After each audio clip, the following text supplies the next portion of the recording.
Good morning.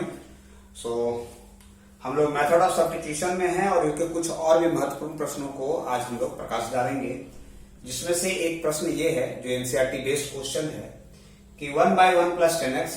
तो आप देखिए, यह एक ऐसा प्रश्न है जिसमें डायरेक्ट डिवीजन नहीं है कि हम किस फंक्शन को t सपोज करें जिससे हम अपने इंटीग्रेबल फंक्शन में आ सकें। तो यहां हम लोग क्या करेंगे, थोड़ी सुविधा के लिए इस प्रश्न को हम लोग साइन और कॉस में कन्वर्ट करेंगे और ऐसा करने पर हम लोगों को मिलेगा cos x + sin x dx। अब इसमें एक जरा देखें कि अगर हम साइन को t मानते हैं तो cos x तो मिलेगा, लेकिन हमारा cos x फंक्शन क्या होगा। तो ऐसे जो कुछ ऐसे प्रश्न हैं जिसमें आपको एक्स्ट्रा क्रिएटिविटी को सोचने की जरूरत पड़ेगी, आपको सोचना पड़ेगा। तो हम लोग ऐसा कर सकते हैं, जरा देखिए कि अगर हम cos x के साथ एक sin x जोड़ दें और यहां पर फिर करें cos x और यहां कर ले -sin x और डिवाइडेड बाय अगर हम cos x + sin x dx करें तो क्या आ रहा है, जरा देखिए। साइन तो कैंसिल हो जा रहा है, लेकिन ये कॉस मिलकर 2 हो जा रहा है, इसीलिए बैलेंस करने के लिए 1/2 करते हैं। और अगर आप इसको इंडिविजुअल डिवाइड करेंगे तो ये हो जाएगा आपका dx प्लस हो जाएगा half cos x - sin x by cos x + sin x dx। तो ये तो आपका dx का x हो जाएगा प्लस 1/2। अब जरा देखिए, इस फंक्शन के लिए क्या करना है हमें कि लेट cos x प्लस अगर आप sin x को t मानते हैं, ये हो जाएगा sin x और -sin x plus cos x dx = dt, या इसको ऐसा लिख सकते हैं कि cos x - sin x dx = dt। सो वैसे केसेस में अगर इस स्टेप में आए हम, तो इस स्टेप में हम लोग क्या कर सकेंगे कि ये हो जाएगा 1/2 dx प्लस 1/2 और ये हो जाएगा dt/t। तात्पर्य 1/2 और ये dx का तो x है प्लस 1/2 और ये हो जाएगा आपका log t + c। इसीलिए जो कंक्रीट आंसर होगा वो होगा half x plus half log, और x आपका क्या है, तो x है आपका cos x plus sin x plus c। तो ये इनका सॉल्यूशन है। ध्यान रखेंगे, ऐसे प्रश्न इंपॉर्टेंट भी होते हैं जो 2 मार्क्स में या 4 मार्क्स में सीबीएसई में पूछे जाते हैं। अब इसी के सब्स्टिट्यूट प्रश्न है एक 1/1 + cot x dx। ये जो cot x और tan x है, ये बनाने का आपका सेम मेथड पड़ेगा। जहां पर यह फंक्शन साइन और कॉस में चेंज होगा, वहीं पर यह cot x फंक्शन कॉस और साइन में चेंज होगा, जिसको आपको स्वतः करना है। Now some more question. इसके कुछ और भी प्रश्न हैं जो आपको इंपॉर्टेंट होना चाहिए और देखना चाहिए कि वैसे प्रश्नों को हम लोग कैसे सॉल्व करेंगे। फॉर एग्जाम्पल है कि सपोज कीजिए कि एक प्रश्न है जो सीबीएसई में आया हुआ है कि x + 1 और ये है आपका x log x to the whole square by x dx। अब इसमें देखिए, इसमें आपको ये देखना होगा कि कौन सा फंक्शन हमारा डिफरेंशिएबल फंक्शन है और कैसे उसको हम लोग डिफरेंशिएट करते हैं। तो जरा देखिए, अगर इस प्रश्न की बात करें तो क्या हम लोग इसको ऐसा लिख सकते हैं कि x + log x to the whole square into x + 1/x dx। और ऐसे केसेस में अगर आप x + log x को t माने तो ये हो जाएगा 1 + 1/x dx must be equal to dt। सो ये हो जाएगा x + 1/x dx must be equal to dt।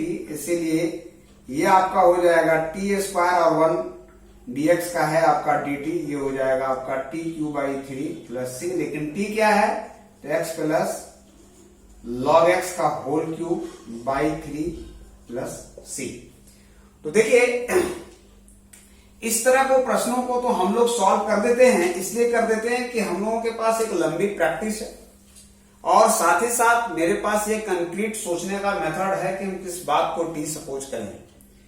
ये आप में भी डेवलप करेगा, लेकिन ये तब डेवलप करेगा जब आप अधिक से अधिक प्रश्नों का प्रयास करेंगे। निहित प्रश्न को सॉल्व करके अगर आप चाहें कि मैं आगे बढ़ पाऊं तो थोड़ी कठिनाई होगी, या आप यूं कहें कि आपको कुछ परेशानी का सामना करना पड़ सकता है। अब देखिए कुछ और भी प्रश्न है जो आपके सामने हैं। जैसे सपोज कीजिए कि ये है 1 plus cot x by x plus log sin x dx। देखिए ये फंक्शन बड़ा है। अब आप ये सोचेंगे कि इसमें किसको सपोज करें, तो x का डिफरेंशिएशन 1 होगा और log का साइन नीचे जाएगा, cos ऊपर आएगा, मींस cot x मिलेगा। ये हमको विजिबल था। So let x plus log sin x को t सपोज करें तो ये हो जाएगा 1 plus 1 by sine x cos x dx equal to dt। इसीलिए 1 plus cot x dx equal to dt, और आपके पास प्रश्न आ गया है। अब आ गया आपका t, इसीलिए इसका हो जाएगा log t प्लस c, तात्पर्य log x plus log sin x plus c। तो ये आपको ध्यान रखना है कि हम लोग कैसे प्रश्नों को अपना टी सपोज करेंगे। एक और प्रश्न है जो आपके सीबीएसई में आया हुआ प्रश्न है, और वो इस प्रकार से है कि 1 plus sign 2x by x plus sine square x dx। देखिए इसमें भी विजिबिलिटी मेरे पास बहुत क्लियर है। आप देखें कि let x plus sine square को अगर t मानते हैं तो इसका क्या डिफरेंशिएशन होगा, तो x का तो 1 हो जाएगा, ये हो जाएगा आपका 2 साइन x और साइन x का cos x dx equal to dt। तो 1 और 2 साइन x cos x होता है sine 2x dx equal to dt। इसलिए आप फिर प्रश्न में आ गए dt बाई टी, और इसको हम लोग कहेंगे log t प्लस c। इसीलिए ये हो जाएगा आपका log, और t क्या है, x plus sine square x plus c। इस तरह से आपको सॉल्व करना है। नाउ कुछ और प्रश्न है जिसको मैं आपको दिखाता हूं, या वो भी इंपॉर्टेंट है।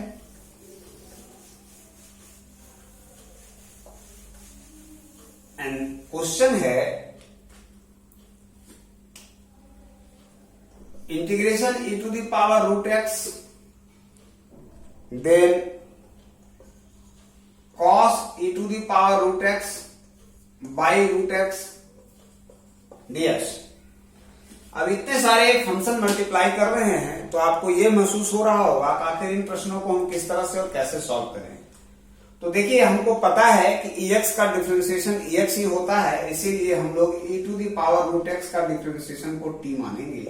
तो ये तो e to the power root x और रूट x का 1 बाई 2 रूट x dx मिलेगा, ये हो जाएगा dt। या यूं कहें कि e to the power root x by अगर रूट x करते हैं dx तो ये हो जाएगा 2 dt। सो आपके पास प्रश्न e to the power root x t, और ये हो जाएगा cos t। और ध्यान रखिएगा कि e to the power root x by t is dt, so यहां पे 2 हो जाएगा, ये हो जाएगा 2, और इसकी हो जाएगी sine t plus c, means 2 sine, और t is e to the power root x plus c। तो इसमें जो सारी बातें हैं वो हमने आपको सिखाने का प्रयास किया है। मूल्यतः 2 तरह की ही बातों को ध्यान देना है, जिसमें एक है आपका, एक जो है वो है कि फंक्शन के अंदर फंक्शन मर्ज होना चाहिए, और दूसरा है कि अगर फंक्शन के अंदर फंक्शन मर्ज है तो फिर हम उस फंक्शन को टी मानेंगे जो मेन फंक्शन ना हो। दूसरा है कि उसके डिफरेंशिएटिव पार्ट को यह ध्यान देना है कि उस फंक्शन में ही निहित हो, तो वो आपको दिखेगा, वो दिखना चाहिए, विजिबिलिटी के अंतर्गत आना चाहिए। साथ ही साथ अगर ये दोनों बातें होने के बाद भी अगर आपका फंक्शन इंटीग्रेबल फंक्शन नहीं है तो आपको ये भी देखना है कि उसमें हम क्या प्लस करें और क्या माइनस करें, जिससे हमारा प्रश्न इंटीग्रेबल फंक्शन हो और फिर हम उसको इंटीग्रेट कर सकें। इतनी सारी बातों के साथ मेथड ऑफ सब्स्टिट्यूशन को हम लोग यहीं पे विराम देते हैं। तब तक के लिए धन्यवाद।